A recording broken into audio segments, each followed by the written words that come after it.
Have you ever wanted to make your own bone meal? Or did you even realize that it's super easy? It's a great fertilizer for the garden, for your flowering bushes, for your landscaping, for your fruit trees. And I'm gonna show you how very simple it is. Right here, this is bone meal that we made ourselves, and we've only been making it for a couple months. There's a lot more coming where this came from. I wanted to pop on here real fast and show you how to make homemade bone meal. It is really pretty easy, and we've done it several times. In here, in here, see that? We have the bones. We made 2 batches of bone broth from a chicken carcass, and we picked off all the meat, took all the veggies out, and we are drying the bones at 400 degrees for about an hour. Once they cool, we will put them in the food processor and we will grind them. And let's see, this isn't very many bones. It's just from 1 chicken, but we're adding it to our collection of bone meal, so it's gonna be so great. Okay, so here's our second batch of bone broth. That is such goodness right there. And here is our bone meal. We're gonna use this to fertilize our trees. And oh, look over here.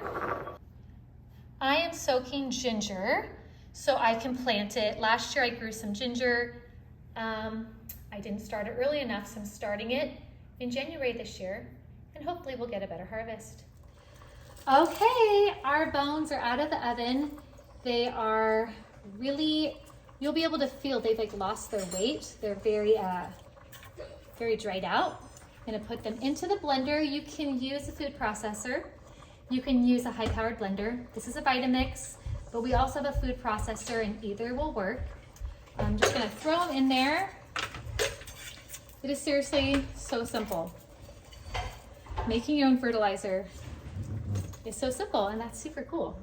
Okay, it's gonna get loud for a second here. Or not, right? Is this plugged in? Oh my gosh, that's me. It's not even plugged in. All right, let's go. Did not get loud. All right, let's see. Now it's gonna get loud.